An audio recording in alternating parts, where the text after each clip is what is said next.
Hello. Salut. Ahoy. Hola. Welcome to Sound of Mobility, a project funded by Erasmus Plus and the European Union through the French National Agency, where we will help you explore travel opportunities for young people. With the help of ESN Spain, Rural Youth Europe, ESN France, European Dialogue and Jade. Keep listening to gain skills and get inspired to go abroad. So hello everyone, my name is Jade, I'm 20 years old and I'm a volunteer at ESN France. Today's topic is particularly meaningful to me because I've been living in France for 3 years as part of my mobility for my studies. So, my name is Shaina, I'm 25, and I'm a volunteer at ESN France. Just like Jade, this topic really resonates with me as I've done 3 mobilities in Europe. And we're here with Kamil and Christos from ENIL, European Network on Independent Living, who will help us get a grasp of what mobility represents to young people with disabilities. So, Kamil and Christos, for the listeners who don't know about ENIL, do you think you could introduce yourselves and maybe tell us more about the association and its actions? Okay, I will take it away to begin with. So, again, I'm Christos Meletis. I'm 31 years old. I'm a wheelchair user. I'm disabled, social worker. And I just finished, 10 days ago, my international mobility called the European Solidarity Corps. That while that was happening, I was volunteering for ENIL in the communications department as a trainee, let's say. So I will go ahead now and give a brief presentation of ENIL.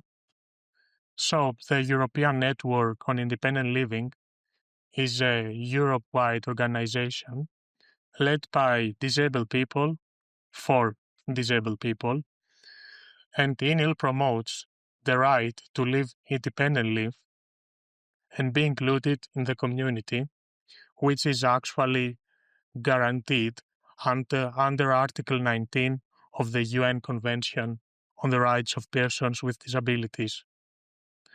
What that means in practice is that ENIL advocates for access to personal assistance, accessible housing, transport, deinstitutionalization, and in general inclusive policies across Europe, so that disabled people can have choice and control over their lives, whether that's choosing where to live, who to live with, or how to participate in society. At ENIL, this is done through advocacy at EU level, campaigns, training opportunities for young people, and many more. For example, there are projects like ENIL Youth Network, the Personal Assistance Bots, or the Independent Living Survey, which collect data and highlight gaps in policy.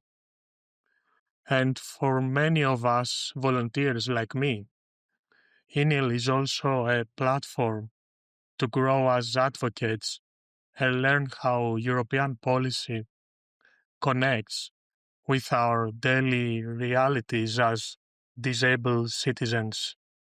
Thank you. Thank you so much. Yeah, very briefly, maybe if I can add, just to introduce myself, basically. So, hello everyone, I'm Kamil Goungor.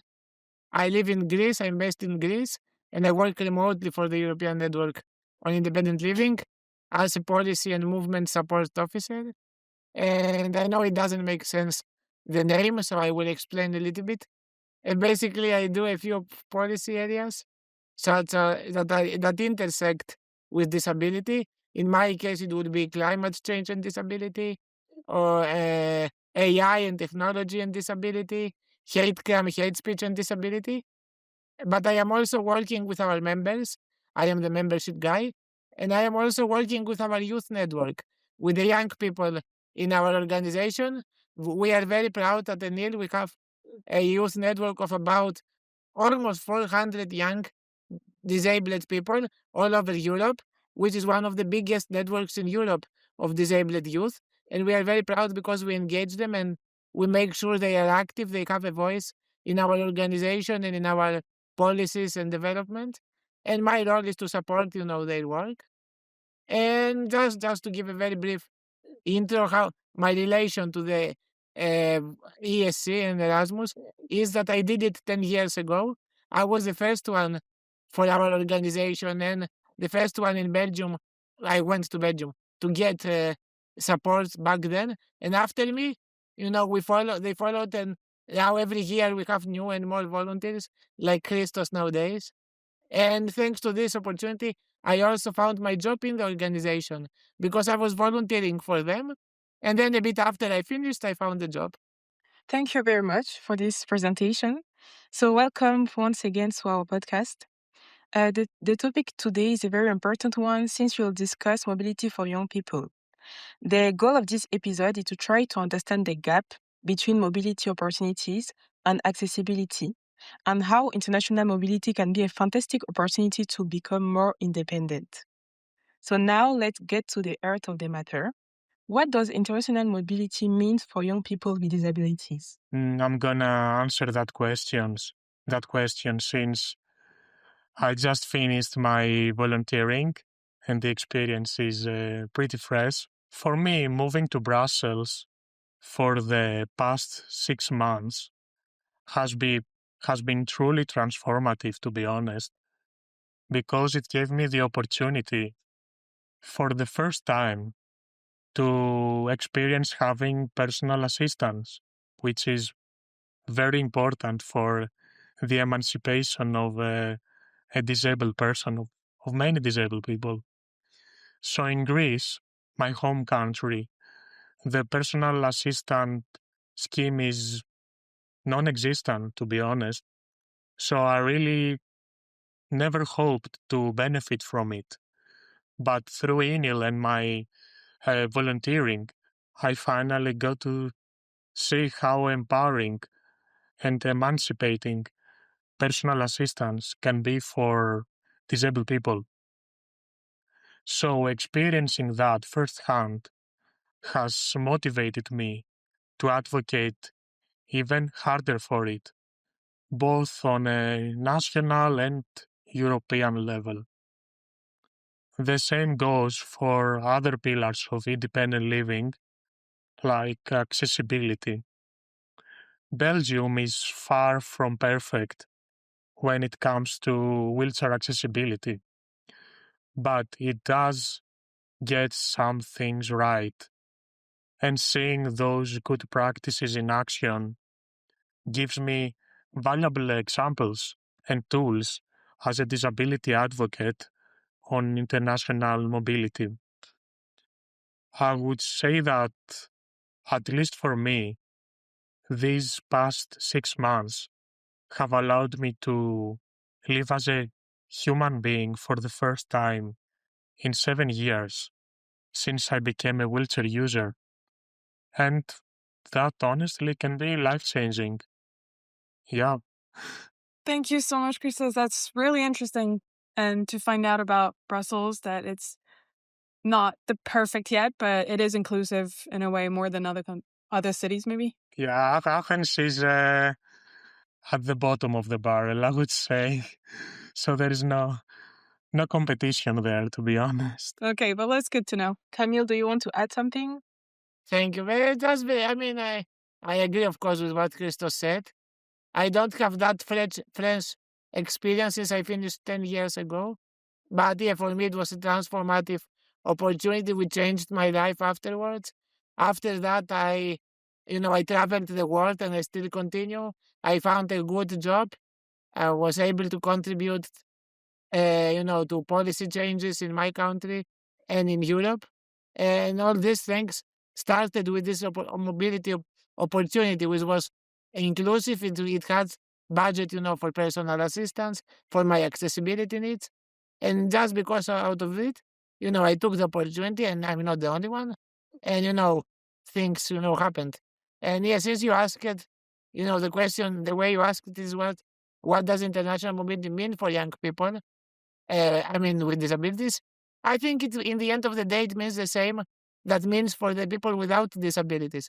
Like you, it's an opportunity to travel, to discover other places, to meet people, to to learn, to get to get skills, and to learn ourselves, to develop ourselves.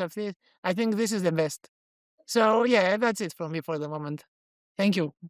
And I really want to know what can be the obstacles, the barriers they encounter, people with disability can encounter when they are doing their mobility. I would say, as a disabled person, Belgium is definitely more inclusive towards disabled people than Greece, but still, there are many, many barriers to participation. What makes this even more striking is that Brussels is the home of the European Union, the place where the tone is set for disability policy across all member states. And yet sometimes it feels like the teacher doesn't follow their own lessons in a way. For example, disabled people in Belgium can wait years, even decades, to receive personal assistance. Like, other than that, building accessibility is often terrible. For example, while it was summer, it was mostly fine. I was sitting outside in cafes and bars. But now it's cold. I need to get inside. I cannot do that. Uh, and other than that, ableism is still widespread in Belgian society, just as it is everywhere else, to be honest. So, in the so-called capital of Europe, there's still a long way to go before inclusion becomes a reality for everyone. Thank you. I definitely agree with what Christos said. I mean, but when it comes to barriers, we can talk all day. I mean, if the financial aspect is also a big barrier because when you're disabled, you need, to have more costs. So you need to make sure that the hosting organization knows about it. It's prepared in advance. That they will need to allocate more budget and to request more budget. That the national agencies are ready, and also this aspect of information is a barrier. Sometimes many organizations that do projects, they don't think about having disabled volunteers or I don't know students if it's the students Erasmus, if it's a student mobility, and this is a problem because they are not adapting and they don't plan accordingly. There is no accessibility. There is no inclusive culture. We get a lot of emails. I get a lot of emails on my email with other organizations all over Europe that, hey, guys from Anil, we would like to partner with your young people. And I am like, okay, let me ask you, do we have mostly young disabled people? Are you ready to host disabled people? And then there is always the reply, sorry, our facilities unfortunately are not accessible for wheelchair users. Maybe if you have this or that, it's possible. Otherwise, we are sorry, but we will let you know in the future. And of course, nothing happens. So, that's a big barrier that there is no information and no education on these things. But there is a lot of improvement, of course, and it's good to close the question on a positive tone. That compared to my times 10 years ago, nowadays more young disabled people participate and do mobilities, which is great. But there is a lot of work to be done. That's very, very interesting. And so, from this perspective, we may wonder how international mobility contributes to individual independence. From my side, I think that taking part in a volunteering program like the one I did helps you step out of your comfort zone in a very productive way. At the same time, you are given the right tools, again, such as personal assistance, to make sure you can work on skills that are essential for individual emancipation. For example, improving my daily living skills like doing house chores, cooking, taking care of a home was a big part of my volunteering experience. And the context really facilitate facilitated that and made it possible. International mobility also gives disabled people the opportunity sometimes to work for the first time in their lives. That's very important, especially when in their country of origin, different participation barriers might have prevented that. So there is also the enablism aspect. Many people believe that disabled people cannot work, and I think many disabled people internalize that. So the international mobility program can also help alleviate that, combat that. Thanks a lot for your input. Yeah, I don't know if Kamil, did you want to add anything on this topic? Yeah, thank you. I think Christos was covered very well the question. I don't really have much to add. I mean, I also remember that I learned a lot during my mobility, and this made me, understand really what it means to be adult. What it means, because a lot of times disabled people grow up in a very protective environment with their families, and suddenly you are responsible for your life, and in a totally different environment, and yeah, that's a good opportunity to learn stuff. So I think it helps a lot. Yeah, makes sense. Makes sense. All right, thank you.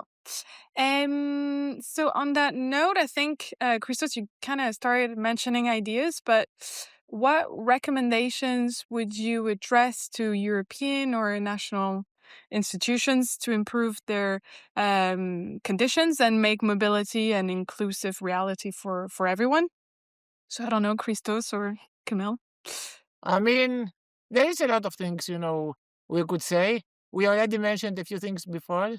I mean, I think that one thing is to familiarize yourself with what exists, the possibilities, because, the Erasmus become quite good at the moment. There is a lot of provisions for disabled people. There is additional money support, additional funding, all these things. But many, I don't know, organizations or agencies don't really, look at it and don't familiarize themselves with it, and they are not really welcoming disabled volunteers, which is a missed opportunity, I think. So one thing is that, of course, working with disabled people in our organizations is very helpful for these bodies, in order to make sure the programs are inclusive, are accessible. They meet our needs, since we are kind of the experts of ourselves. So it's good, to have a cooperation and co-design all these programs with us, get our feedback, what is working, what is not working, things like that. Of course, preparation and planning is good if you are an organization and you want to work with, to want to try to host a disabled person, which is great. It's good to plan a little bit what would be needed, what can you offer. Do you have any, I don't know, accommodation? Do you have this a possibility to find support person if that's a request? If there is additional budget needed, do you know how to take it? This kind of stuff, just to make sure that when the volunteer comes, you can support them adequately and not say last minute, sorry, I don't know how to do it. Sorry, it's not possible to do this or that. We need to know in advance. If I have to do a trip to the other part of the continent, I need to know that it's possible and that you know how to support me with my needs. Of course, that's also from my side to communicate my needs properly. And finally, funding. That's always, a very sexy topic. In these cases, we need to work about, when we talk about money, we need to make sure there is enough budget to make this possible and to offer inclusive opportunities for all, which I can tell you from experience, and maybe we'll have the opportunity to discuss it later in this podcast, pays really much in advance. Young people who can benefit from these projects really flourish later in the society. And, we have many good examples on that. I don't know, Christos, if you would like to add Any recommendation or any idea? I mean, what I would like to emphasize has already been mentioned, is to allocate more money for the international mobility of disabled people, because in a sense, the sum I receive for my volunteering, like pocket money as is called, is the same amount that a non-disabled person receives, in a sense. And the thing is, for example, let's say that I went to a cafe at the other side of Brussels, and I want to get back home. The elevator at the metro might not work, or there might be a problem with the bus. There are many cases that inaccessibility has forced me to take a taxi, and taking a taxi in Brussels can make a very big dent on the money you receive as support, because someone else in my position can just walk home or take a bike or a scooter. Yeah, I cannot do that. So I think this has to be taken into account when allocating resources. Thank you. Yes, of course. So I think the common kind of topics you had mentioned were financial and resources. And one more thing, if I may, that I forgot to mention and I remember, which was with another mobility program. We were maybe familiar, Discovery U, which is a European project for young 18 years old people to travel with train all over Europe, also under Erasmus, I think. And we were invited by European Commission to be in the stakeholders group and to design the program together. And of course, we told them that, there need to be more, in order for youngsters with disability to do this program, to be also budget for personal assistance, which of course is good and they listen to us.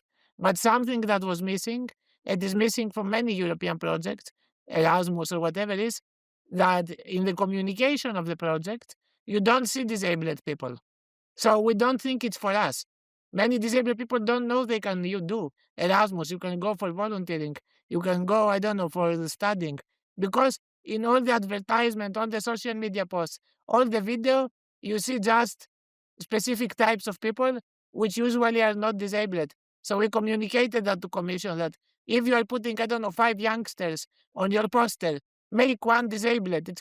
It's very helpful for a young disabled person seeing it, that, oh, they are also addressing me. They are also talking to me. And actually, Commission listened to us, and they did some posts with disabled people. I don't say they do it on everything they produce, but, it was an improvement, and sometimes you can see some people with disabilities in their communication when it comes to mobility, which is important. But I think we need to work a bit more so everyone knows that this is possible. Thank you. That's very interesting that, noting that there's a lack of visibility of young people with disabilities and communication of different European projects. Thank you. So on that note, actually, Christos, you also mentioned it earlier.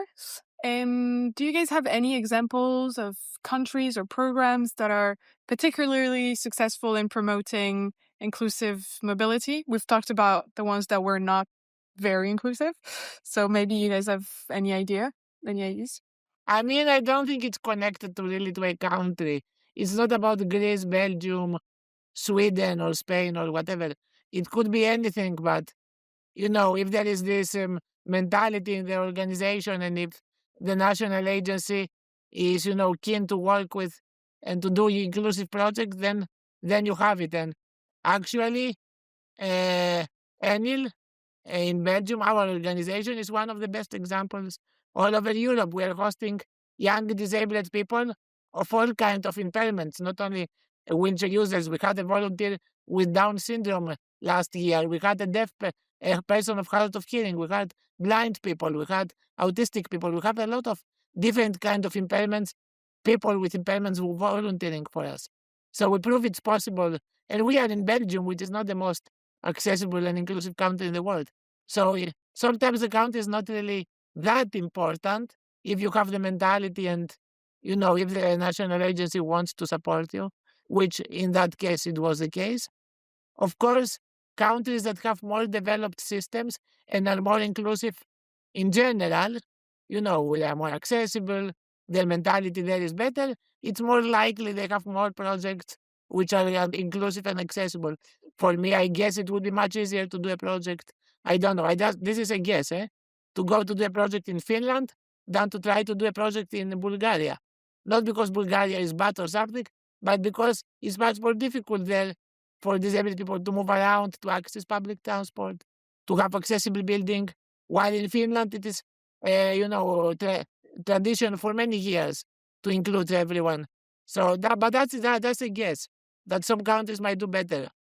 And then, for specific cases, Emil is, of course, a good example. I will always mention that. And we were also addressed by the European Commission and by others. And thank you for having us. I know an example in Austria. It's called Grenzelos. They also host disabled volunteers consistently, and that's great. I also heard about an organization in France, but I don't remember their name, unfortunately, that had some disabled people. I heard similar stories about organizations from Ireland, another one from Belgium. So there are more and more. And of course, with many cases we don't know. And of course, there are so many impairments and disabilities that it's very different. Maybe it's difficult to have someone with wheelchair in one place, but maybe they had blind volunteers or something else, or autistic ones. We don't know. But there are more and more people are doing it, and this is a positive thing, but more work needs to be done, of course. We cannot be just happy with what it is today. Yeah, so of course, like you're saying, the status quo is not there yet, but it is improving year after year, is what I'm hearing. And so, do you think you guys can share a success story with us of a young person with disabilities who went abroad? Maybe you two, one of you? Because I know you guys mentioned you have done mobility. No, I already mentioned my case, which I think it's a positive story, not because I want to talk about myself, but really 10 years ago I was told I was the first one in the region of Flanders in Belgium that got support money from the commission, from the project, to have salary for personal assistance. And also, I was like the experiment volunteer for the organization. And after me, we regularly, do invite maybe 2, 3 volunteers every year, to Brussels to study with us. So it was a good beginning. Of course, in these 10 years, there were many other youngsters that came to our office and worked with us that, are good stories by themselves. I know a guy who came to Brussels and now he's working in one international big organization. So it's a very similar story to me, but it may be even more successful since he managed to stay in Belgium. I didn't because I need a lot of support, and Belgium is not good with providing support, as Christos said. So I had to go back, and I work remotely. But he managed to stay, and there are people like that managed to continue. Another person, we had one volunteer. This volunteer I mentioned was from Armenia. Another volunteer from Turkey. She is a designer. She designed a lot of stuff for us. And after finishing, she continued, to get inquiries, because her work was showcased from other companies. Like I think she did for Adobe, the Adobe Acrobat, and for some other companies, designs and newsletters and I don't know, this kind of stuff. And I think she continued her studies. There is one girl I know in Austria who wanted to stay, and after her successful project, she now has a career and she lives in Austria and continue her life. She's originally from Greece, so there are good examples, of course. Another lady, she's living in Belgium. She was originally from Romania, and she did a project, and now she stays in Belgium. So yeah, there are good examples, and more people can do it. Christos is a good example. I am sure thanks to this opportunity, he will take it and continue, and he will, very fast be, our guy to go on disability stuff in Europe. I don't know. Yeah, Christos, I don't know if you know of any other good example or if you heard any story. I have friends, disabled friends, who really benefited from international mobility programs. And yeah, I mean, for me, it was great, as I already mentioned. So I have only heard good stuff. And one reason I wanted to try coming to Belgium is because I was hearing of a lot of success stories by young people, young disabled people. So, yep. Thank you so much. Thank you for sharing this with us. So thanks again for this honest and inspiring conversation. It's really interesting to hear so many success stories that I didn't know about. So it really opens another perspective. Now, imagine someone listening to this episode, someone who's unsure about going abroad because of their disability. What would you say to them from the bottom of your heart? I would say to consider that their hesitation might come from the barriers to participation they are experiencing in their country of origin, and that those barriers might be much lower in the place that they are planning to go.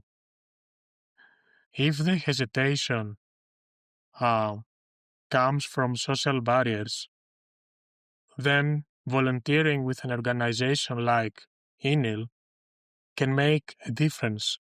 It can give you the confidence and the tools to challenge your own social exclusion and also help reduce the exclusion faced by other disabled people. So INIL is on the front line of the fight for independent living, and what you can experience as a volunteer there can be very valuable, both personally and as part of a wider movement for inclusion. Yeah, and from my side, I fully agree with the message of Christos. I would just to take it one step further, not only for Anil, but in general, I would say to any youngster out there listening to this podcast, first of all, listen to the other 10 episodes of the podcast. Probably they are even better than this one. Second, if you want to do a mobility, don't hesitate to do it. Go for it. It's a life-changing experience. You heard about myself, about Christos, about other examples. It's totally possible. I mean, it won't be the easiest thing you did in your life, but that's also a learning experience. We fully recommend it. It's life-changing and it's fully worth it. The memories you create, the connections you make, and really, you cannot really change it. For me now, for example, Belgium is my second home. Only the plane is landing when I go to Belgium because I go often, and I feel like I am at home. This euphoria you feel, it's thanks to the project and the friends I met, the people I saw. So go for it. And if you have questions, feel free to reach out to us, and we are happy to give you, our feedback and to share our experience. So that's it from my side. Thanks a lot for having us, and yeah, it was a pleasure. It was a pleasure for us too. Thank you so much, Kamil and Christos, for your time, and thank you for sharing all of this with us. Thank you very much for having us. Thank you for listening. We believe you enjoyed the episode. So make sure you subscribe. Here's a taste of our next adventure. In this episode, we will explore the value of international mobility in the broadest sense. What impact does it have on participants as individuals? We are glad that you're traveling with us. Have a nice trip with Son of Mobility. Disclaimer. Views and opinions expressed are however those of the authors only and do not necessarily reflect those of the European Union or the European Education and Culture Executive Agency. Neither the European Union nor the European Education and Culture Executive Agency can be held responsible for them.